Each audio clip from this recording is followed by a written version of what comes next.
Hey everybody, this week is the update that I promised last week.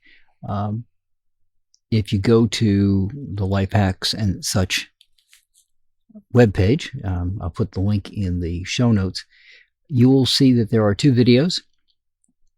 So I was able to get out this weekend. It took far longer than I expected it to, and get the panels in place. Now, there's a couple of lessons I learned getting these set up. Now, the panels were already there, and if you remember, and you can, I believe I already have the pictures up, you can see that the hinge that I made was basically to take a garage hinge, right, one of the ones that you see on the garage doors, use that as the holding spot, and put a regular pin like you would have on a tractor to hold the trailer in place through the frame that I created for the panels. What that does is it makes a hinge, right? The pin is the hinge. It's the center point of the hinge. Farther down, about at the halfway point, I put a pair of actuators. Now, each actuator is capable of 300 pounds of lift, so they're more than what I need for two panels. Panels probably weigh in somewhere around 35-40 pounds or something like that each. Even with the metal frames on it, it's well under 100 pounds for the entire unit. And you're just pushing it on the hinge, so it's not like you're even lifting the entire unit. So it's probably only got about 40 pounds maybe of push. It didn't feel that heavy when I was swinging it up and down to get everything in place. But by putting the actuators not at the bottom, right, you'd think you'd hinging it at the bottom, but by putting it part way up, that allows the actuators throw to actually push it more than it would otherwise. The downside is to this, I can bring the panel flat. And you might think, well, why is that a bad side? Because if it comes flat where the actuators are, the actuators are now folded in against the back. And if you try to turn them back on again, they're pushing upward. So they're pushing against the hinge as opposed to pushing it outward. Now that can be fixed. And it actually is a benefit. And here's why. By having it set up so that it can fold down. If I need to fold it down, like for a bad winter storm or some other reason that I need to fold it back, I can do that. If I set the blocks in, and that's the other part of this, that are removable, the blocks will be between the 4x4s that are behind it and the pitch of the device. So if I put a block in there, when these come back down, it won't ever go below the angle necessary to allow the actuators to easily push these forward again. And the actuators, like I said, it go down to 0. I needed to go from about 20 to about 70, rounding. So it more than goes up to 70. As a matter of fact, I can get it almost up to 90, I think. Get it completely flat, which again might be good for a storm if I want to up it so that the wind doesn't have much of an area to hit against, right? Depends on the type of wind coming through. If the wind storm coming through is uplifting things, which is what we typically get here, I would want it flat. But if it was a straight through wind, I would want it probably flat all the way up at 90, so that the wind's blowing underneath it and not pushing against it. But mostly around here, I think it's going to want to be at 0 degrees. So 0 is completely vertical, 90 is horizontal in this case. So if you go to the page, you'll be able to see the testing. The first video is me testing the unit out to make sure that everything got up there okay. And the second video is me actually putting it into the proper position once I realized that I had the button pushed the wrong way. So the actuators have a controller. And the controller is remote controlled. It has a pretty big antenna to it too, so I'd have some range to it if I needed it. The downside is there's no way for me to see externally what angle it's at. So I'll either have to put in some kind of make up a module, but here's the problem with the module. It's got to be able to be weatherproof, right? Power for it's not going to be an issue, but having it out there through the winter could be an issue. The other way would be to have some kind of pin and scale that it's against, so as the thing swings up and down, I can actually see what it is. Again, that could be a little tricky because the swing is away from any of the windows that I've got. So if you had something like that in place, you're really looking at something to be along that side, and I can't do that. So unless there's a way I can change the angle of what I'm viewing, but again, could be difficult to do. In any event, the actuators can both run off the one remote, although I can put 2 controller units in there. I'm currently trying it out with just one. And by hitting the button, they both go at exactly the same time, and hitting the button, they both turn off at exactly the same time. So it's what you would want in this situation. Now, the bigger set of panels, the 4 panels, the throw I've got for that is greater because of the size of the panels, I think. So the actuator I'm using for that doesn't take quite as much. It can go to 150 pounds each, I believe. So 300 pounds is still more than what the panels weigh. And again, same type of hinging, same type of swing, and I won't have it all the way at the end, which I might be able to get away with one of the other actuators, but we'll see. I've got a longer set of actuators that are actually made not for outdoor use. They can handle a good amount of punishment, but not as much as you would get outdoors. What I'll probably do with those, I've got an enclosure that I've got around the motors for it. I've got to work on that a little bit more and get that set up. Problem with the configuration, of course, is the fact that the unit itself, the motors are down at the bottom typically. That's the way I set this one up. As you can see in the video, the motors are at the bottom. If I reverse it, the motors will be at the top. I can put a cover over the top, keep that some of the rain from getting into the unit itself. So I got to see if it's going to work reversed. May not. And the reason for that is I've got to make sure that the angle matches where the motor fits, because the motors are on one end and they're against the post itself. So it's a beefier end on one end than the other, which is just the end of the pole. So I've got to see how that's going to work.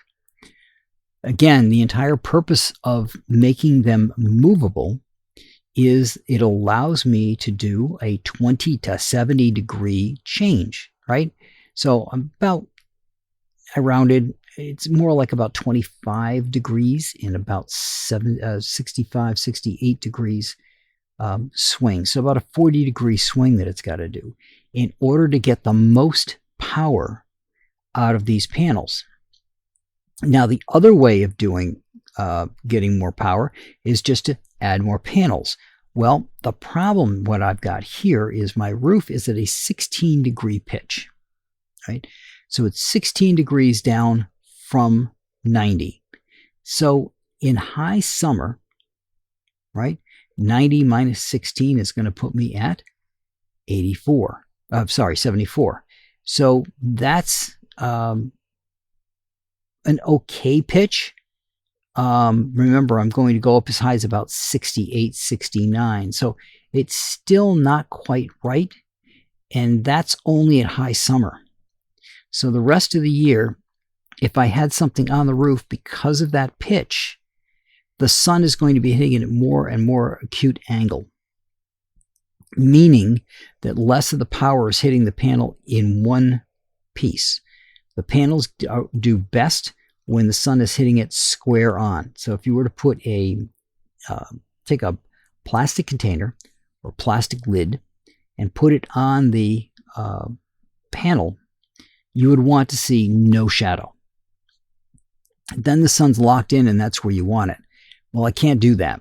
And as I talked the other week, If you were to make the panels on the roof work the way I am making them work here, that actually causes a problem, because now you've got a roof behind it. Right here, it's a 4x4 on each side that's holding the hinge. There's nothing behind it. There's nothing around it. It's just that panel. On a roof, you have a roof behind it. If you lift it up to where it needs to be, so remember it's at 16-degree pitch right now, I have to go to a 20-degree, right? So it's at 74. Taking it down from 90, it's at 74. We got to reverse our numbers. If it has to be at a 25-degree pitch,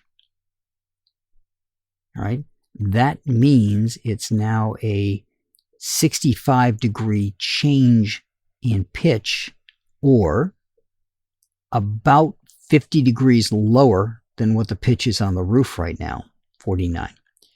So that's a heck of a pitch. The panel would be up quite a bit.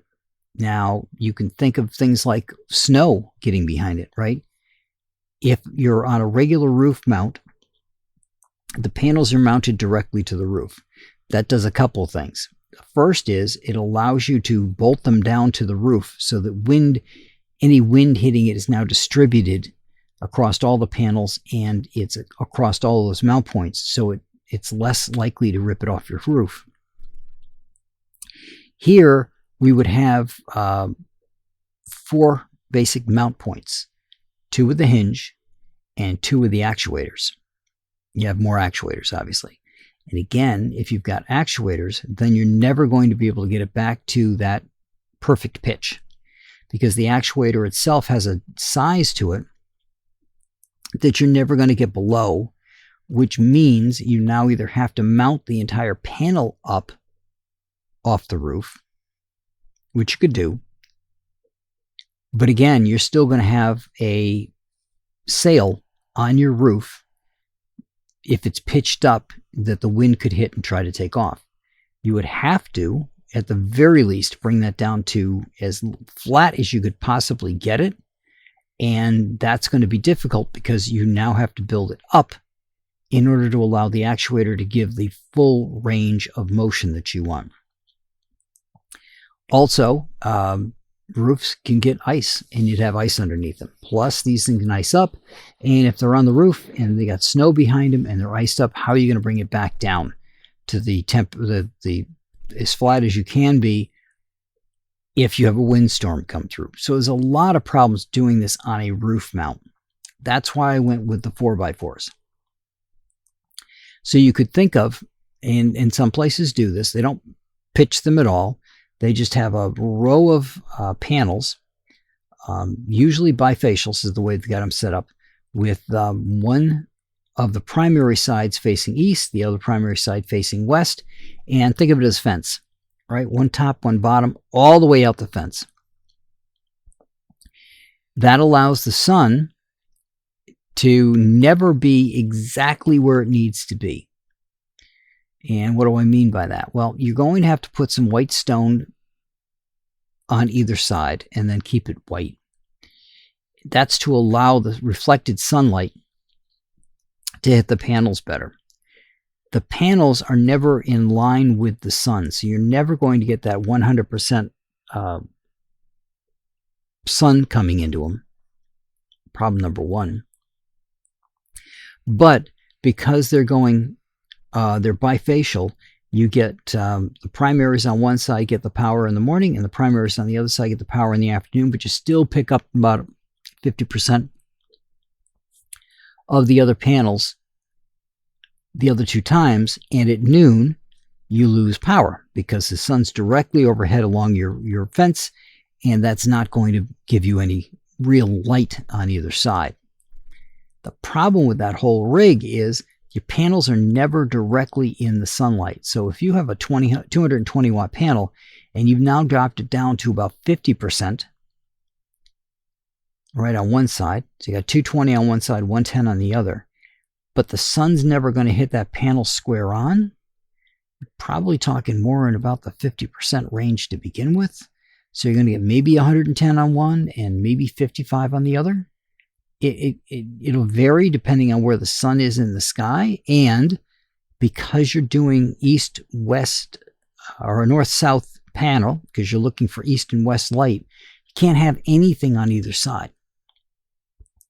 So if you're out in the Midwest and you've got no mountains and you've got flat terrain and you've got no trees or any houses or anything on either side, you're going to get some good sun coming in through those 2 points. But again, as the sun starts to set lower in the sky, as the seasons change, you're going to start losing power. So while it's a really cool, easy design, I think overall you're not going to be as efficient as having something that you can actually pitch. Now, could I do something with a bifacial panel with this arrangement that I've got? In theory, I could, if I put another set of actuators underneath that controlled a metal reflective surface that allows the sun to hit that and bounce up against the panel. I actually have the metal panels here. I used buffing material to make them more mirror-like. You can get them very mirror-like, and they're very expensive, or you can get a nice rotary buffer and a light grit material that will take it down and get it very shiny. You don't need to have an actual mirror. You just need to reflect the light. And you would have to make sure that the reflecting panels are at the proper distance below the panels that you're using and are long enough to be able to capture that light and kick it in. So if you've seen any old archaeology movies, what comes to mind is The Fifth Element. For me, because they did such a good job of showing how they would use reflective surfaces to bring light into the excavations that they were doing. You've got the same situation here. You would want a reflective surface. You might have to skip it again to hit the back of the panel, but that's what you'd be looking for. But if your panels move, like mine do, you have to make the reflecting surfaces move to match so that you're getting that extra power. Again, not a bad idea. I only have one set of, I've got one panel that's a 220 that has a backside to it that would also take power. The rest of my panels are straight, only have a primary side, and they don't have a backup side.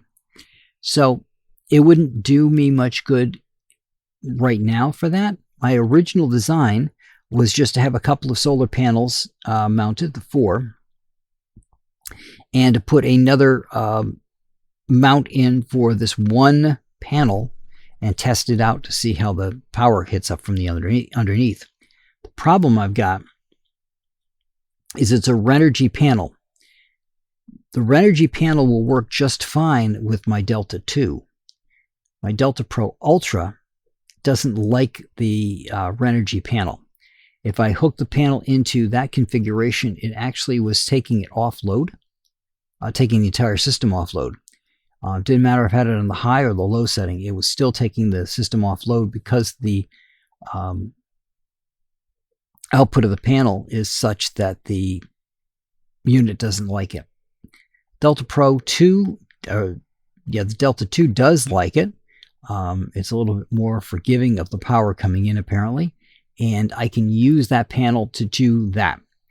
To get back to my design again, I've got the Pro Ultra down near my incoming power, so I can put the smart panel up with that. This unit's underneath. It's got 12 kilowatts worth of power right now. It's going to cost me about $3-4 grand to put another pair in if they're on sale. That'll give me 24 kilowatts worth of storage that I can have. But from that, I run a line to my Delta 2.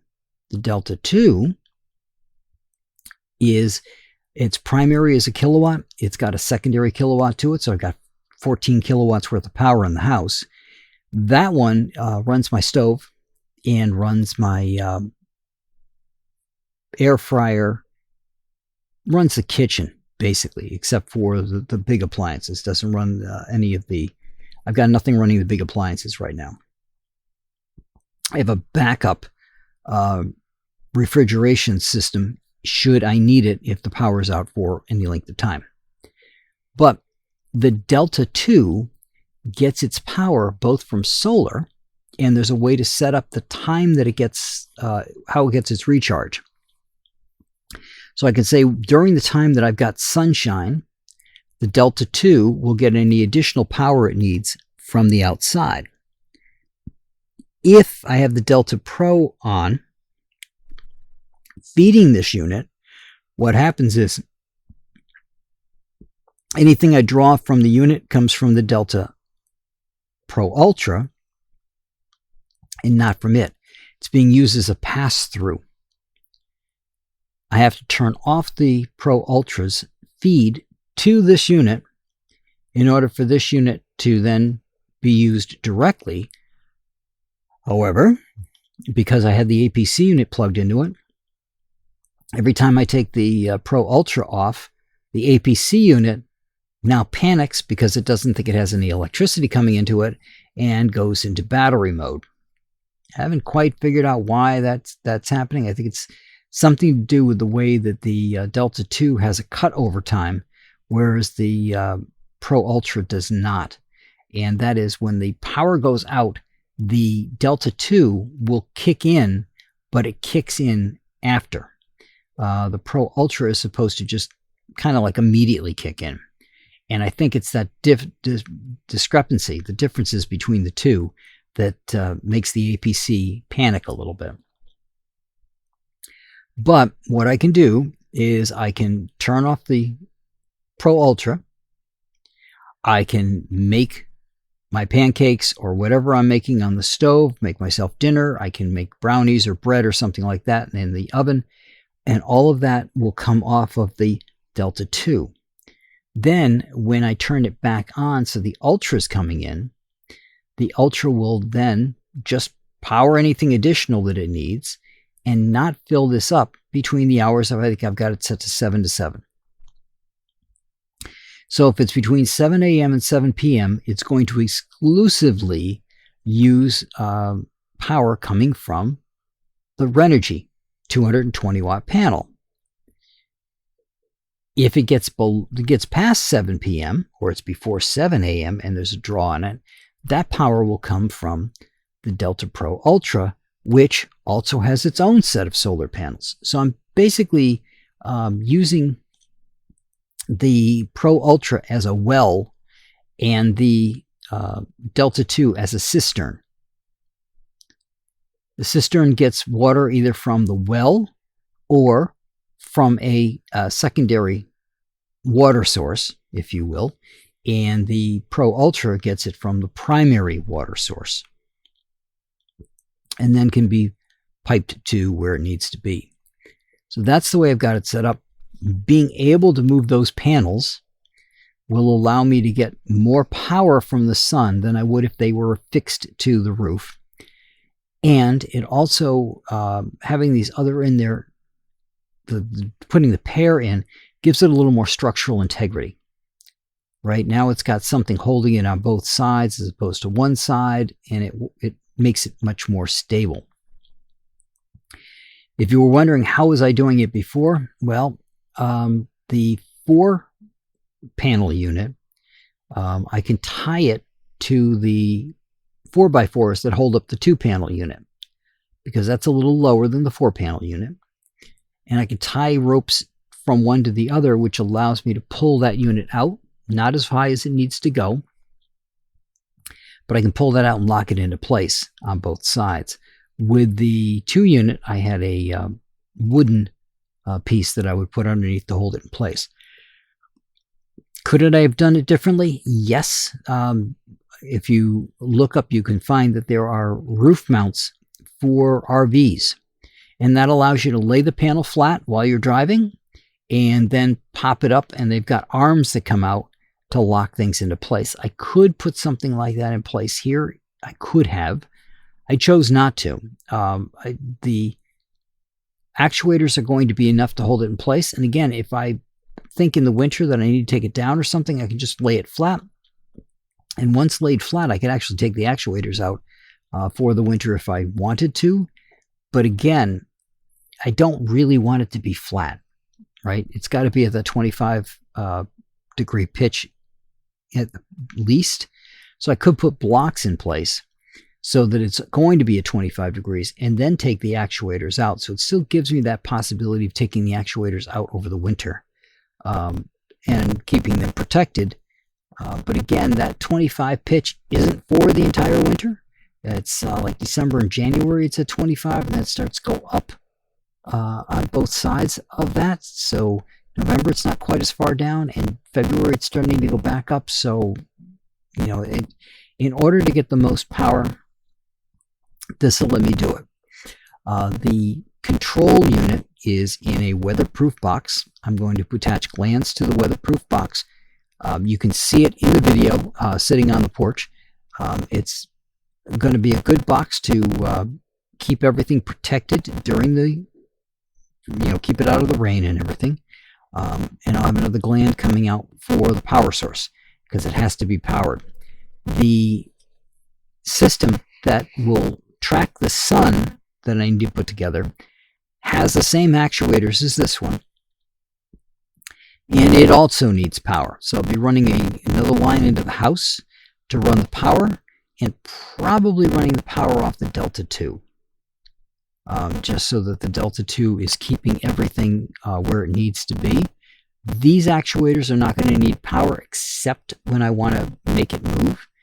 The other set of actuators will be the same way. But the sun one, that's a different beast. That one needs power all the time because not only does it handle the sun movement, but I believe it also has a wind indicator to it.